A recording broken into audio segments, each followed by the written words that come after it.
Matt, I want you to tell everybody about you and how you got to becoming CEO of Remote Eyes. Yeah, I started Engineer Truth, which is my YouTube channel, 7 years ago. I made it while I was a mechanical engineer student, and I was interning for a company called Southern California Gas Company. It's a Fortune 500 company.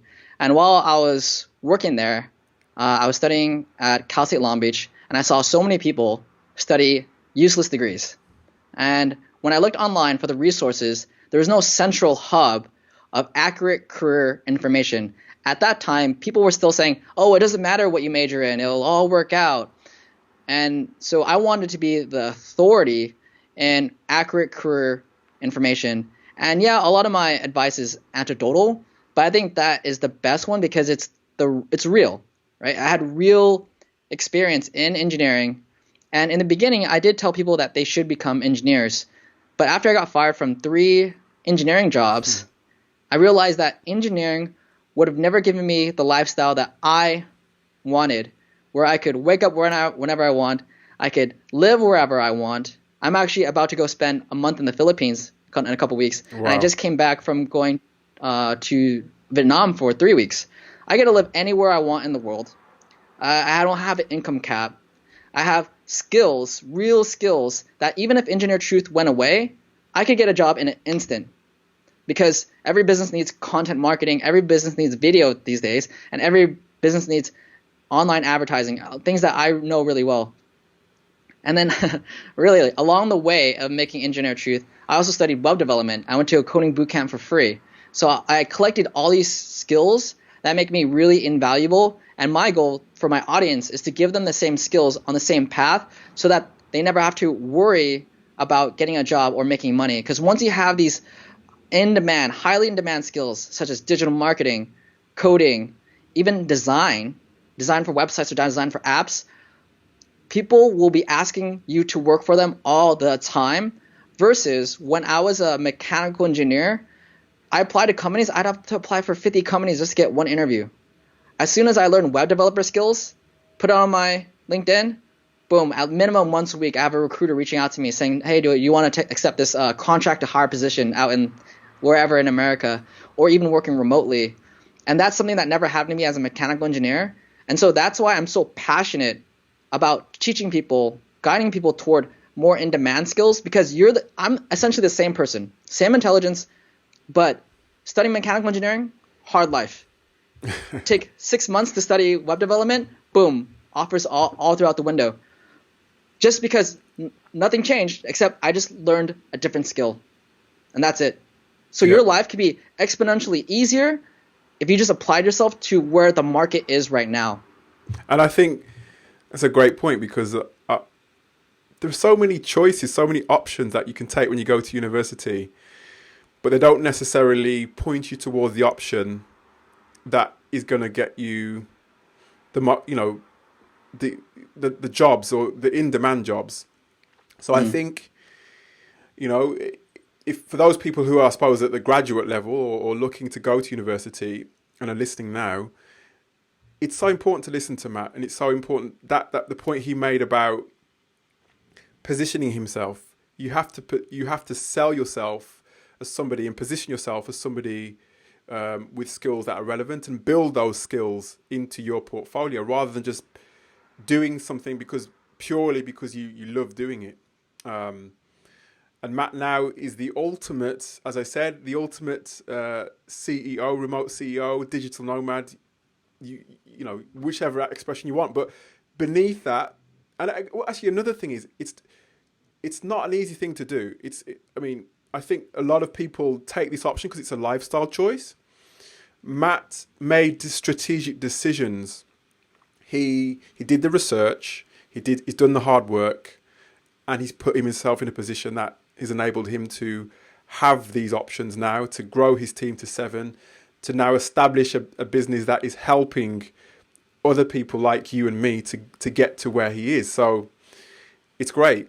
And I think the journey is one that is inspiring as well, Matt. It's really inspiring.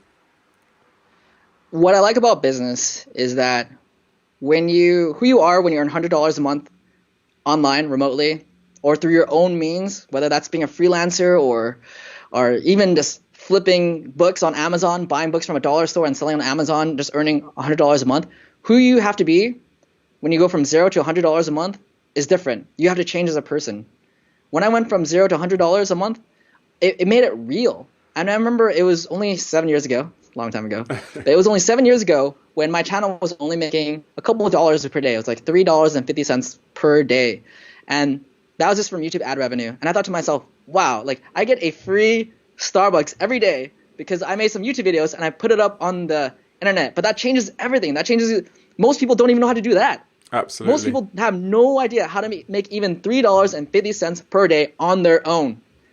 And so you do that, and I start making $100 a month. Okay, now obviously the next step is to make $1,000 a month.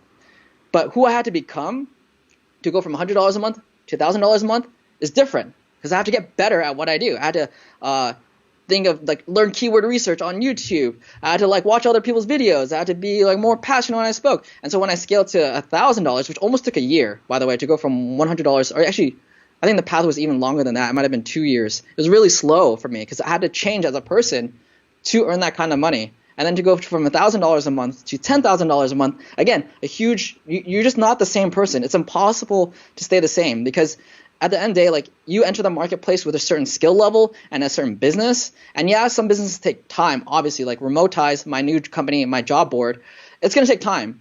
But what I'm excited about is who I have to become to be the CEO of a job board and all the skills that I have to learn with it. I just get excited every time I wake up. And your job, your mission should get you excited. But along the way, there's the thing that a lot of people don't add.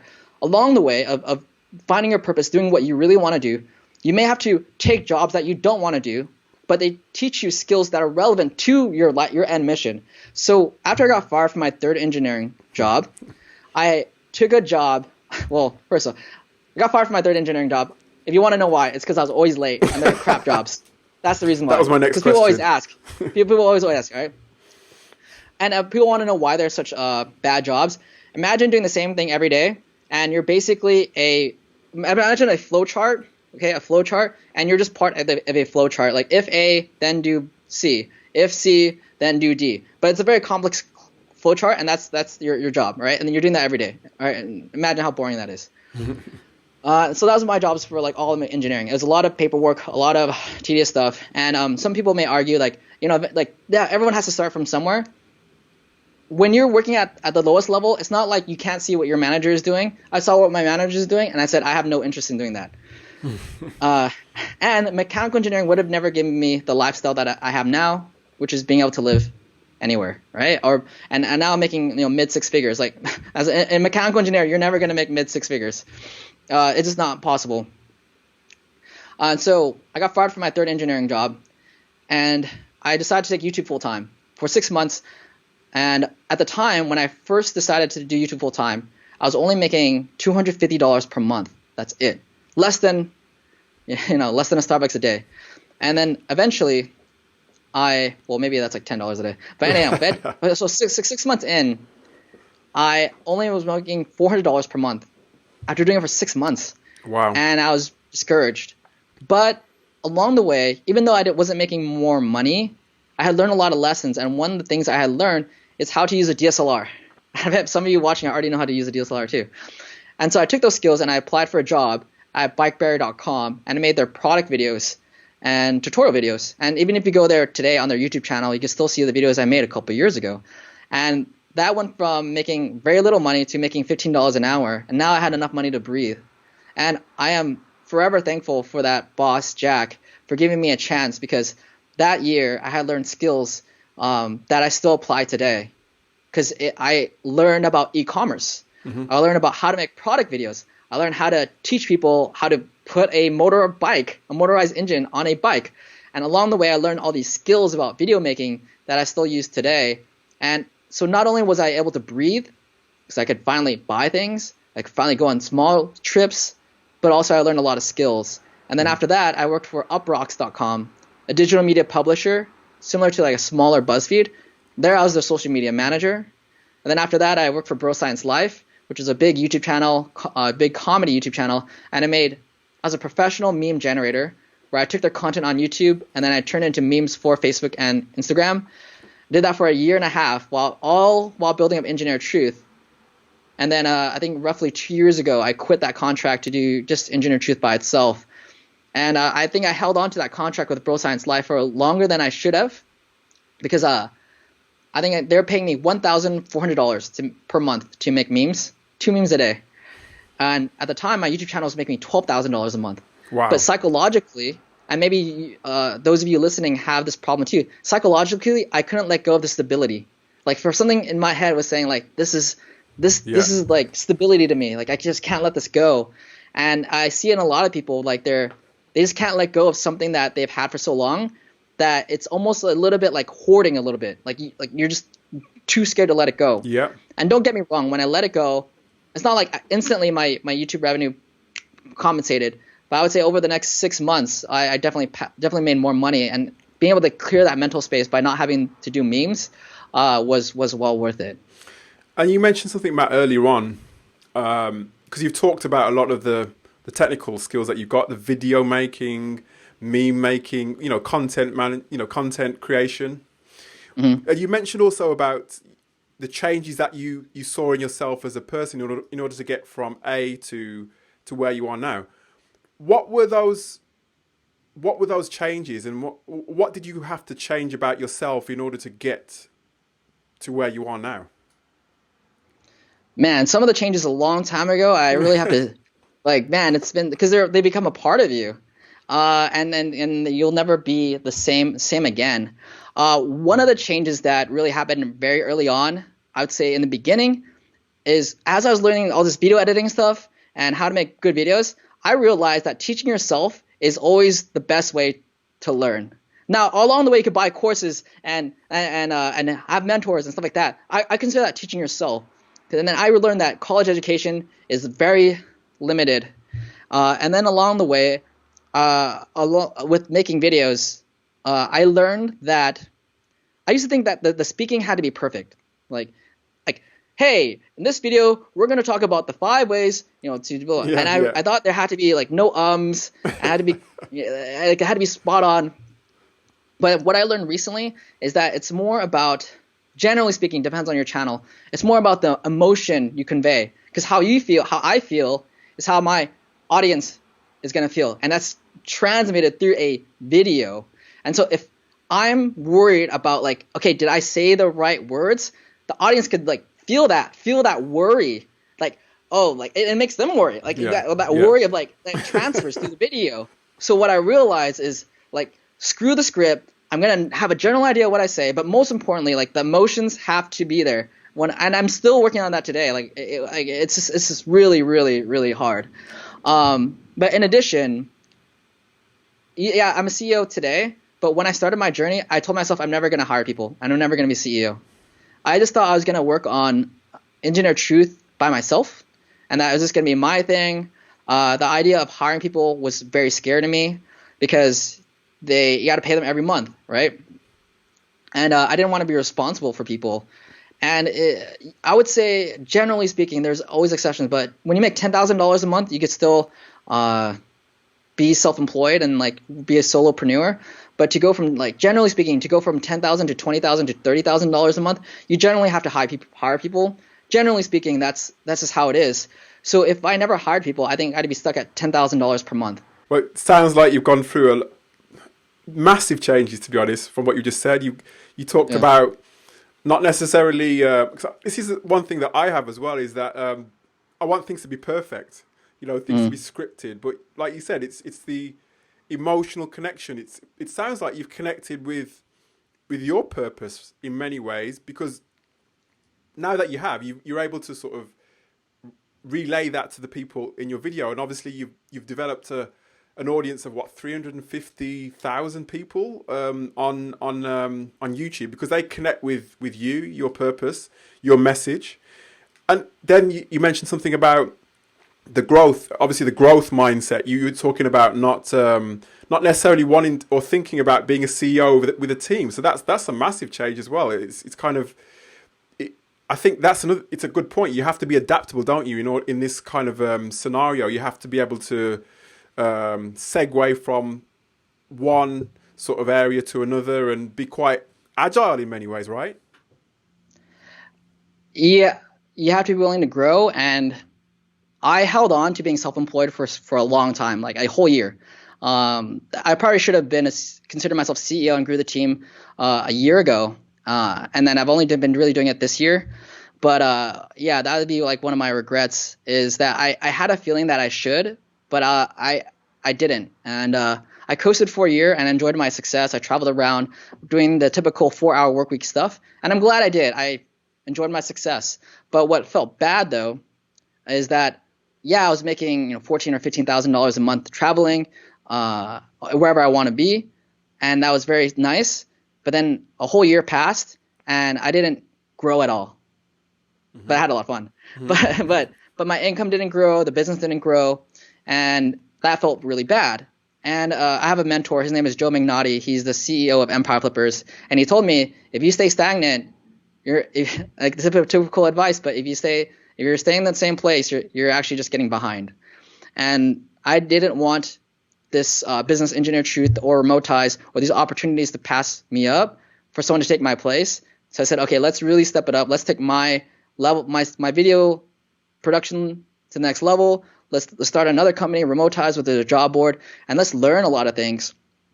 Because along the way of me learning all these skills, even if I ever have to go back to being an employee, I know so much about online business that any online business would want to take me on for a number of roles. Like, it doesn't matter really which one, because I know so much about online business. And what a lot of people have a hard time accepting is that I am much more valuable learning these online marketing skills or content making skills than I will ever be as an engineer. And what you're paid is a reflection on how valuable you are. And if Engineer Truth is bringing in a couple $100,000 per year, that means it's giving that much value to the world. And as an engineer, you just cannot give that much value back to the world as a single engineer. Now, as a whole company, yeah, companies can give a lot of value. But me as a single mechanical engineer, there's no way I could give that much value back into the world. No, that's a massive point. That is such a massive point. And I think it touches upon another aspect of your personality, is that you're the kind of person who wants to make an impact, and you've kind of created a ripple effect with Engineered Truth, and I'm sure as well Remotize as well is going to be a big success, because after all, you're enabling people to have an easier time of finding those remote jobs. And from what you've seen, Matt, from what you've discovered about when you've obviously just through your career as well, hiring people, etc., but now moving on to Remotize, what are the key areas that you're seeing as being trends or compatible to the remote lifestyle? Yeah, the good thing about remote work is that there's something for everybody. And if you want to look at the main categories, we have them on remotize.com. We have the jobs by category. Right now, we have the most popular categories on there. So if you want to take a look, it's at remotize.com. And I would say the best are copywriting, which is selling through writing. Second is designing websites or designing apps. Programming, I think everyone knows what that is. DevOps, which is setting up servers for websites, using things like Amazon Web Services. For Microsoft, it's Azure, because websites are just code, but eventually they need to be hosted on something. And not a lot of people know how to do that, how to host websites and how to do all the technical server stuff. If you know that, you're very, very valuable. That's an industry where there's a lot of demand but not a lot of supply. And one of the reasons why there's not a lot of supply is because it is, in my opinion, boring to learn. But if you like it, you're going to make a ton of money, and you're highly in demand. And the last one is digital marketing, which is learning how to do search engine optimization so that websites appear higher in Google ranking, or buying ads on Facebook, buying ads on Google or Instagram or any of the social media platforms, including Bing, is a really big one. And then bonus one that I just thought of right now is customer service. Mm-hmm. And customer service is like the gateway job that a lot of people overlook. You got to listen to this, guys. Listen to this, guys. Now this is gold. This is gold. Well, because a lot of people they only want to do the high end jobs like design, programming, or digital marketing, but they don't look at customer service. So customer service doesn't have a lot of competition, But if you go into customer service, working for a job or company where you learn really invaluable skills, you're going to have less competition and you're going to get immersed in the environment. And then while you're learning programming, while you're learning design, you get paid to learn. So for example, you could do customer service for a company like ActiveCampaign. ActiveCampaign is email automation software. Email automation sounds really boring if you're not an entrepreneur. Then when you become an entrepreneur, email marketing is the most interesting shit ever. So a lot of businesses need email marketing. So if you want to learn email marketing, instead of like trying to buy a course, which I encourage too, what you could do is do customer service for ActiveCampaign, and you'll learn everything about it. Another trending software is ClickFunnels. You may have seen ClickFunnels ads for many things by Russell Brunson. Instead of paying to learn ClickFunnels, why don't you be customer service for ClickFunnels? Yeah. And then you're going to see everyone's funnels. You're going to see bad funnels. You're going to see multi-million-dollar funnels. You have a list of – so with ClickFunnels, they give an award out for every person that has made over $1 million in sales. So it's a very public list. Like, you know who are the 200 millionaire people who have made $1 million in sales for ClickFunnels? If they do customer service, you know that person you're working with has $1 million funnel, and you're looking right at their funnel. You're getting training on the job, aren't you? You're getting training on the job. Exactly. And if someone has a bad funnel, you're like, oh yeah, this is a really bad funnel. So you build an eye for funnels by working 8 hours a day doing customer support for funnels, and then you gain the skill that is going to be immensely valuable. And when you have that kind of insight that nobody else gets, because you're customer service, you get a peek at things that are not accessible to the public. You just know things that other people cannot learn. There's a gate, and the gate is working for the company. So my suggestions to you is don't just overlook customer service like everybody else. Do customer service for a company like HubSpot. HubSpot is a customer management software, but really it's everything. If you get a customer service for HubSpot, I'll tell you right now, you're going to learn some insane high level business skills that you'll never get anywhere else. You work there for a year, get some skills, you're invaluable to businesses, because a lot of online businesses use HubSpot, and it's confusing. And if you can be their HubSpot guy and help them navigate it, they're willing to give you a job just for that. Guys, look, you'd have to. No career counselor is going to give you this kind of information, and I think it's just. Do you know how I know this is good information? Not just because it's coming from Matt, but because for a long time, for over a decade, I worked in recruitment. And one of the key things that I would say, which a lot of career counselors wouldn't say, is that you're not going to get the golden check or the golden check on your first job. Sometimes you have to start in a different role. And I think Matt alluded to this at the beginning at the top of the show. Start in a different role, which may not look glamorous on the face of it, but you learn so much. You'll learn so many things. Your career path is not just going to go straight ahead like this. It's going to take twists and turns in order for you to get to where you want to be. Matt has experienced that himself, and look at him now. He's the CEO of his second company. He's making 6 figures. So I urge you to just listen to what Matt is saying. And I know there's a few of you within the group, within my email list actually, who ask me, how can I get into this job? And I think a lot of you may turn your nose up at some of the suggestions in terms of go in this route first, take customer services. But like I said, here's a man who's been there and done it. He knows, he's networking with CEOs, so he knows what he's talking about. And he's hiring people as well. So he knows about hiring. Yeah, to add a personal story of how I figured this out is when I was at bikeberry.com making those product videos for $15 an hour, there was a lot of customer service, about 5 or 6 people who were just getting paid $12 an hour to do customer service. So you fast forward 3 years now, half of them have a side hustle. Guess what? Doing e-commerce. Where do they learn those skills? From working at BikeBerry. Right now, I have enough skills to start up my own e-commerce company. I have a general background of how to do it. How did I learn those skills? By doing product videos, by making YouTube videos for e-commerce business. Mm-hmm. And so when these people were doing customer service, what are they receiving? What's going into their headset? Complaints. Well, what I like to call suggestions on how to make the business better. Yes, feedback. Boom. So you already are working for a business that has a working system. It's already like BikeBerry was already bringing in a couple $1 million per year, which is really small for e-commerce company. But it was already bringing in a couple $1 million per year. and then they get to see how they could improve. They get to see like what's upsetting customers and how they can make their system better. And that kind of information they took, and now many of them are making a couple $1,000s on the side doing e-commerce. And I think, well, again, it's all about immersing yourself, or sort of putting yourself into a situation where you can learn those things, and having, in some ways, it's having the humility as well, because like I said, and like Matt's alluding to, you're not gonna jump into your ideal job first time around. Sometimes you might get lucky, but I think it's like it's the university of life, isn't it? It's where you're studying while working. In many ways, you're learning on the job. You're learning skills that, like we said before, you're not going to learn on campus. Something else, Matt.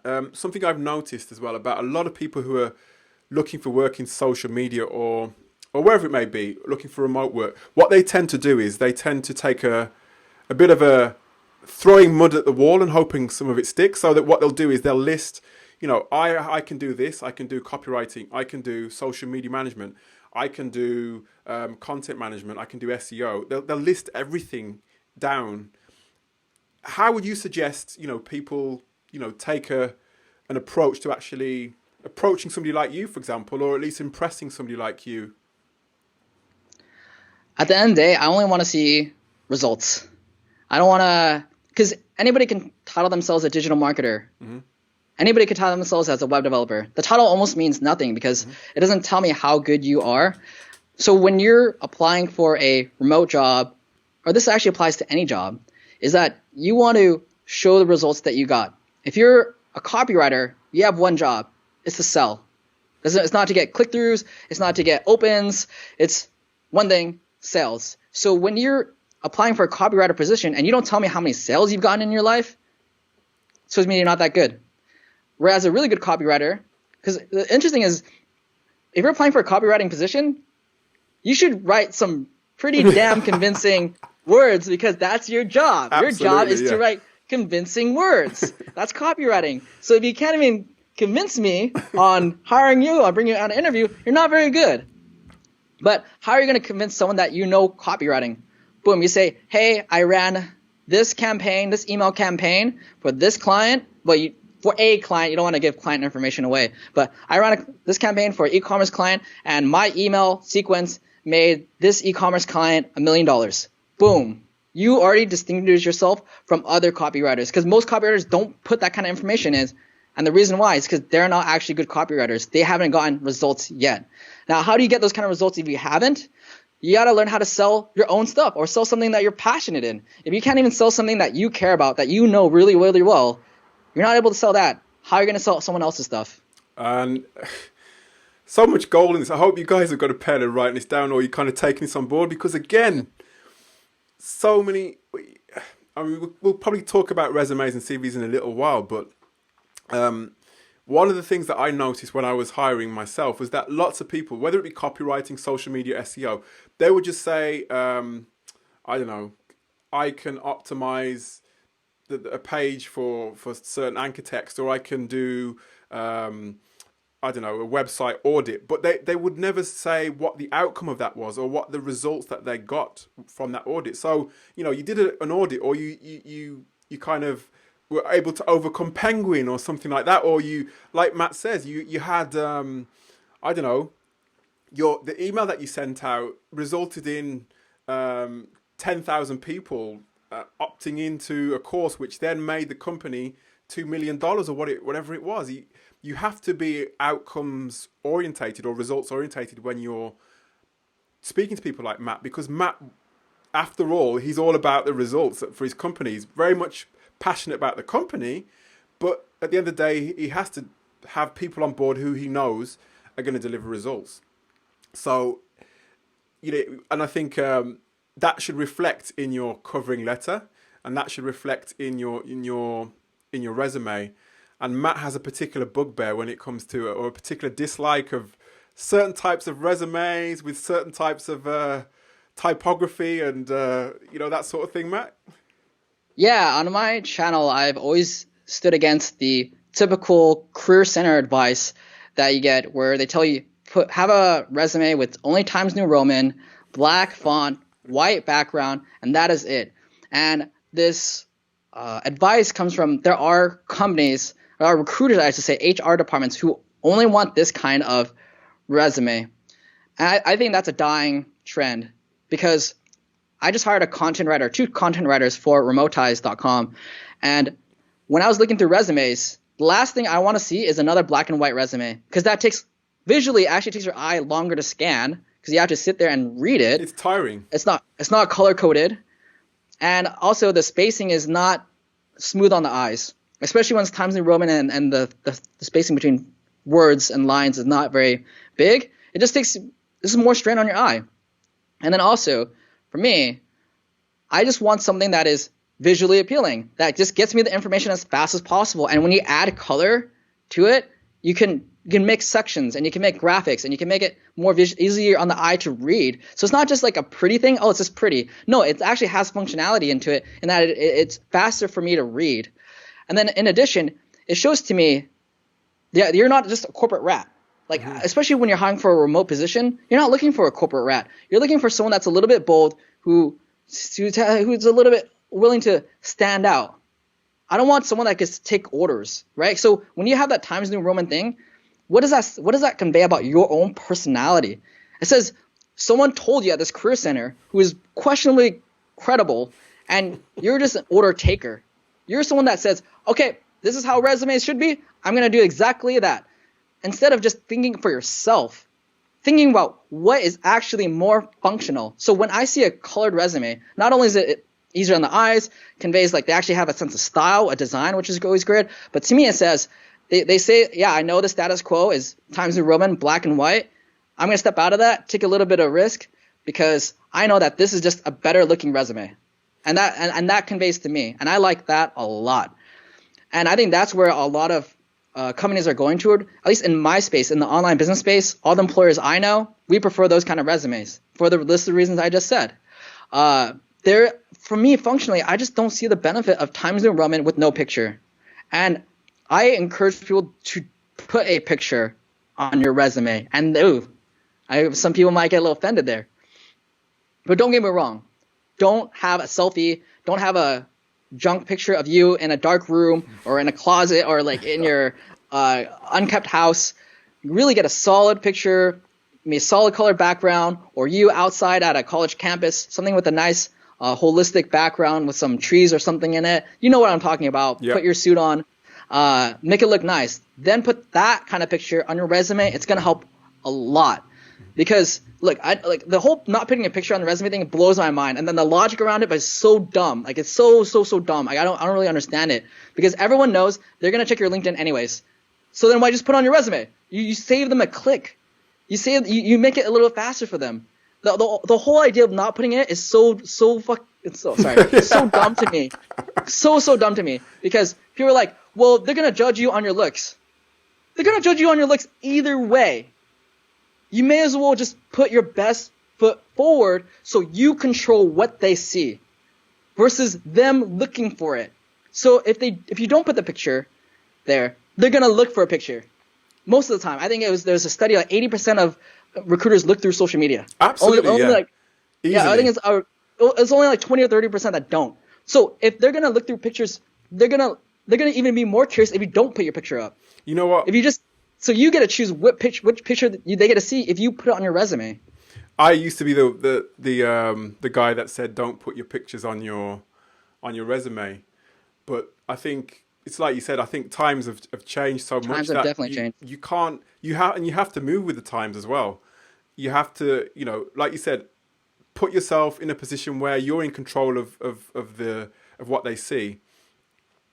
And that actually brings us on to another point, is making sure that all your social profiles, which have pictures on anyway, are up to scratch. That, get rid of all the junk photos and all the pictures of you in embarrassing situations, that kind of thing. Because recruiters are going to search through everything on your LinkedIn, on your Facebook, everywhere. And if you don't want them to, then just don't have it. But at the end of the day, if you want this kind of this role, the role that is kind of I don't know, lends itself to that creativity, to that visual aspect, to marketing, etc., to PR, then you're going to have to embrace this whole aspect of having that creativity that Matt talked about, not following convention with the Times New Roman, being different, because 100 other people applied to the same job and they're all going to say the same thing. So you have to find that way of standing out. And I think Matt for his last role, Matt's not recruiting at the minute, but for his last role, Matt had over 100 applications for one role. Is that right? Over 200 applications. Over 200. Wow. Over 200 applications. Yeah. So you've got to ask yourself, how are you going to stand out? How are you going to stand out in the best possible way? We're working on a complete guide to making your portfolio for online jobs, and so we'll have that blog out within a month or so. And out of 200 applicants, Christine, who I brought on the team as a content writer, she had the best portfolio because it was simple, clean, eloquent. And so I'm going to have her write a blog on how to make a portfolio for remote jobs. And I think first of all, if you don't have a portfolio for a remote job, don't even apply. You're wasting your time. No, you really are, because if they don't have a portfolio, I just delete it. It makes no sense to hire you at all. Second thing is, once you see a prime example of what you're competing against, now you have a level where you're like, oh, that's why I'm not getting any interviews, because I'm applying against people like her who have an immaculate, perfect portfolio, and mine is down here and it looks like really bad. and now I have something I could strive to. And by the way, this complete guide teaches you exactly how to have a portfolio on her level. It's really great because with Remotize, which is the job board that we're making, I get to educate people on how to be competitive when they apply for remote jobs. And this educates people, this teaches people so that they can have an edge. But also it makes the employer experience better, because as someone that had received 200 applications, most of them were bad. So on Remotize, my goal isn't to get the employer volume, is to get them a select number of good, solid applicants, and that actually saves them time. Absolutely. Because filtering through the bad candidates was wasting my time. So by educating, I get to educate people for free, and I get to make the employer experience better. But to wrap back to your social media point, I had my executive director filter through applications, and I said, go through these applications, pick the top 5 for me, okay? So he went through, and he picked 5 people. So I'm like, okay, cool, interesting. So I go straight to social medias, and right away I eliminated all 5 except for one. I eliminated 4 out of 5 just from their social medias. One was a cat lady. One guy, he just did not look comfortable, like his face, and it was just uncomfortable. And like he had a very that's not a very nice way to say it, but he had a very posh thing about him, talking down to him. And then the other 2 I eliminated through social media. One girl had a master's in communications, and her writing was too much fluff in it, and also I just really didn't like the way she worded things. It sounded like too much like an English essay, and that was reflected on her social media. And so all these people I eliminated because of their social media. And if these people had a better social media presence, they would get a job. It would increase their chances of getting a job. And I would say it's dangerous not to have a social media presence, because if someone's really not on social media, it's like, are you afraid of people? Yeah. And you don't have to be this fanatic about taking the perfect food picture, but putting your best foot forward on Instagram or on Facebook really shows that, oh, okay, this person is really out there. We're hiring a content writer. That position, you have to be savvy in a lot of ways. If you're going to be a content writer on my team, but you don't even have basic understanding of Instagram or basic understanding of how Facebook, can you really write good content? Not really, probably right? Not. Probably not. And I'm just curious now, because people are going to be asking what they want to see that article, that blog. That is it, Christine? You said. Yeah. They're going to want to see that that post that Christine is making, because a lot of people, they want to know what should be in that portfolio. What kind of, can you give us some hints? You don't have to give us the whole thing. I'm sure what we can do is. And by the way, one other thing, if you're looking for Remotize, it's spelt with an S. It's REMOTISE.com. But yeah, Matt, tell us what are a couple of the things that were in Christine's portfolio that really sort of stood out for you? Number one, right in the beginning, a picture of her and a bio, sort of like what you put on LinkedIn, right? A bio that's roughly one paragraph. Boom, boom, boom, boom, boom. I'm a digital marketer, blah, blah. I do this, I do that. And there's some results-driven things in there. I've helped with branding, blah, blah. Gives me a brief summary. It's like, this is why learning sales funnels are so important, because when you learn sales funnel, you learn that everything is a sales funnel. Your portfolio is actually a sales funnel for you, all right?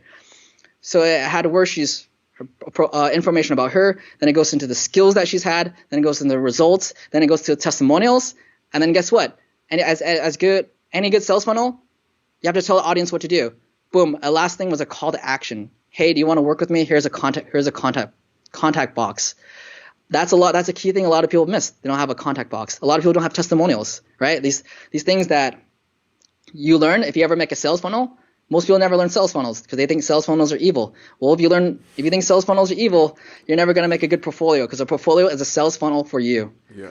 And what platform did she choose to put her portfolio on? Was it on a web-based platform? Was it on her resume, or both? Or I have no idea. I actually even have her write. I don't know how she did it. So that's why I'm having her write a blog on how to do it.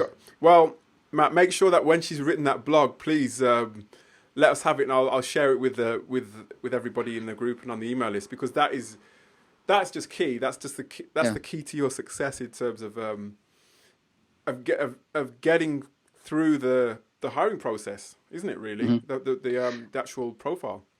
And the reason why hers was better is because a lot of people submitted their portfolios with a lot of writing. They used a platform called Contently, and so it's like a list of all the articles they've written. But if you have like all your articles that you've ever written on this thing, it's up to me to choose what I read. But you're not controlling what I read, right? Because you just sent me this page of like all the blogs you've written.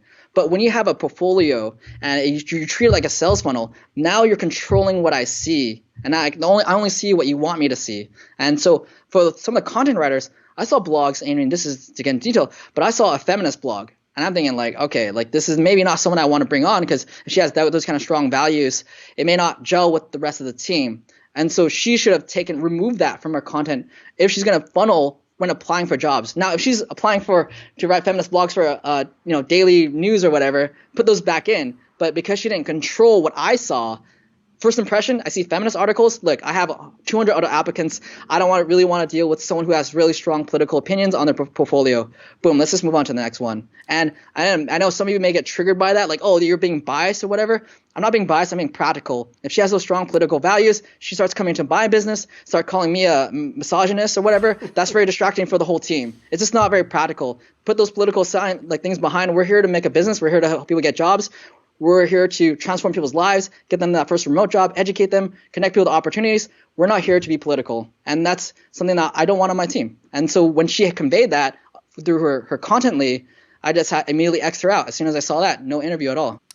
Yeah. Matt, let's talk about Remotize. Remotize, it's one of the newest job boards. Lots of people, in the world of recruitment and career advice, they don't always recommend using job boards, and I get confused by that, because if there's a good job board out there which gives real opportunities, gives real advice, gives help and hints and career advice on how to get to a specific place, then I can see the value in that. So tell us about Remotize, Matt. Yeah, Remotize is the job board that we're creating. We're going to focus on making really good content. That's going to be our angle. That's how we're going to compete against other competitors. So with Remotize, one thing is I just feel very passionate about it, because I really think that getting a remote job, is a life-changing moment for anybody. Because once you go remote, you get that first remote job. I rarely ever hear people getting a remote job and then going back to a regular full-time job. They might go to a job where they have to show up 2 or 3 times a week, but it's really rare for someone to go straight back to a Monday through Friday on-site job once they've had a taste of that remote life. You'll never go back. And with Remotize, some of the data that we get from Engineer Truth is that we ran a poll on my community channel on YouTube, and we surveyed 2,300 people. 40% of the people, step back, we asked them, we pulled my audience, we asked them, would you rather make $10,000 a month, but you have to go to a cubicle, or would you rather make $2,000 a month, but you can live anywhere in the world? 40% of the participants said that they would take $2,000 a month and live anywhere in the world, then earn $10,000 and have to go to a cubicle. So when you think of that, people out there are willing to take 1/5 of the pay if you just let them go remote. As a company, you could hire 5 people for the same price as 1 if you let them be remote. Now, will you lose some communication and some productivity by not making people go on site? Yes. But imagine if you get 5 people for the cost of 1. How does that change your whole business? Right? Well, I think that for somebody like yourself, for somebody who's in a position as a CEO, that enables you, like you said, to grow your team pretty quickly. Does that have an impact on, or have you found that's had an impact on the quality of people that you hire, or the quality of people that you attract? That's a really good question. I feel like the quality I attract is even better. Okay. Crazy. Yeah, because the people that I have, Matt, who does the digital marketing on my team, he's really good, 7 years of experience, and really good friend of mine, and really just believes in remote work as well. I don't think I could get the same quality of person as him if I made him go to an office. Because when you get to a certain skill level of how good you are, you refuse to go back to an office. I was just having a conversation with my friend Dylan. He's a programmer. He's a coder. He's been doing it for 2.5 years, and now he's a part of the hiring process. And he says when there's a developer and they know how good they are, we give them a job offer, and they won't even accept it unless we let them work from home at least 1 day a week. Won't even accept it. Won't even look at it. They don't have to. So really top talent, they know they're good, and they require on their side that you let them work remotely. So if you don't, you're missing out on those top players. And I think that's a good point actually about the developer. I remember a few years ago I was hiring a developer myself, and the job on behalf of somebody else, and the job was actually in an office. And what we found was that lots of people, probably 90% of the people I spoke to, they all insisted on working remotely, even though the job wasn't a remote job, and they just knew that they had their choice of opportunities, so they just were able to say, actually no. So I think, if there are any people who are employing out there, I think you really have to. This is a real thing. People working remotely, it's not a make money quick way to make money scheme anymore. It's a real thing where people are working from home. They're building careers from home. They're expecting to be able to work from home full time. So I think if you're not going to embrace it and try to find ways of accommodating it, then you are gonna miss out on the best talent. You really are. And to add to that, think about when I'm hiring, I'm selecting the best content writers from the entire world. But if I was hiring a content writer and they had to be in LA, you really only select few compared to the world, right? Like people that are either willing to live in LA or people who are already in LA. How many people are that? Many of you probably would never want to live in LA. It's not your kind of city. It's a little bit dirty. I understand. I hardly want to live in LA myself. But once you have the applicant pool of the world, really, because like as I mentioned earlier in the interview, my content writer, one is from Vancouver, the other one is from the UK. Again, when you have the talent pool of the world, the talent you get is a lot better. And something I'd like to add when it comes to making a company, because Remotize is something that people can feel very passionate about. The 2 content writers we got, they're very passionate about remote work, and they want to work on this project because they believe in remote work and they want to help people through their writing. We were able to get really, really good talent because it's a mission that people could get behind. Just like how you mentioned, like you would never apply for a cigarette company because you can't get back behind that mission. I think people always have a price. Like if Marlboro gave you like $1 million a year, you'd be like, okay, like I'll do it for a year, right? So there's a price where you'll sell out for your values, but there's also a price where you're willing to take a lower pay because you believe in the mission. Almost how some people volunteer to go to developing countries to help them build bridges, to give their medical services for free because they believe in the mission, right? Yeah. So since people believe in the mission of Remotize, we've been able to get really top tier talent for really low pay, which is a huge competitive edge when you're making a business. And again, it's another great point in the sense that I think what a lot of people tend to do when they're looking for a job, and I think that this is one thing maybe you might think about, Matt, with the job board, is that a lot of people will look for a job board or they'll look online and they'll say, yeah, I can apply for that one. Yeah, that's good. Yeah. And then they'll send like a CV or whatever, their application to all the jobs that are content manager or social media manager or or copywriter, when what they should really be doing is this is how you use a job board. You go to the job board, you look at all the jobs that you can do, but then you look at the company, you look at what the company is offering. You do your research on the CEO, you do your research on the job, the mission, the values of the company. Do the values and mission of the company align with your own? If the values and the mission align with your own, and obviously the job is something that you can do, you need to include all of that in your application, as well as all the aesthetic things that Matt was referring to at the beginning. That's how you apply for a job. And I think that's why job boards are so good, because it gives you an overall picture of who's hiring at the minute, and you can pick who you want. And remotize.com, in case you missed it, is giving you an opportunity to do that in one spot with all the remote jobs there. So, Matt, is there anything, before we go, is there any last thoughts in terms of any last big pieces of advice if people are applying via Remotize, or in general that you want to offer them any nuggets of advice? Yeah, I think when you apply for a remote job, you are competing against everyone in the world. And that is why you're so easily crossed off if your social media looks bad. You're so easily crossed off if your portfolio looks bad. Every single detail needs to be immaculate if you're going to apply for remote work. I'll be honest, the people that we got to be content writers for the price that we're paying them, which is $150 per blog, to get that level of person, like when you see these blogs, you're going to be like, wow, like this person's like really, really good blogs. Like you're competing against everyone in the world. And like, unless you're going to be everyone that works remotely, you are world class at something, because you really competed against 200 other people or 300 other people for the same job. So you really are like world class. And for those of you who are not getting the results you want, you're not getting the remote job, consider working for on-site position, doing the same thing, because that's a little easier to get. Build up your skills, build your portfolio, and then work remotely. Some people, like I did a live stream to my audience yesterday. And someone was saying like work from home jobs are a scam, or those listings are fake because they never get answers. Let me tell you right now, they're not fake. As you're shaking your head because you know it's true. Like these are real. Why would companies post jobs that they're not really hiring for, right? Like it just makes no sense. Like it makes absolutely no sense. They're not fake jobs, but they're competitive jobs, and everything about you needs to be immaculate, from the profile pictures to the writing on your LinkedIn.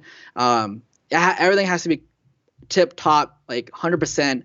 And to the point where if you're not a good writer, have a friend that's good at writing, write the text on your portfolio, because that matters too, right? Like I'm looking at every single little detail, especially for a content writer. If you can't, I'm hiring for a content writer, copywriter, and you write a bad bio, like come on, I'm writing you as a writer. Like come on, like let's be real here. You gotta be able to write.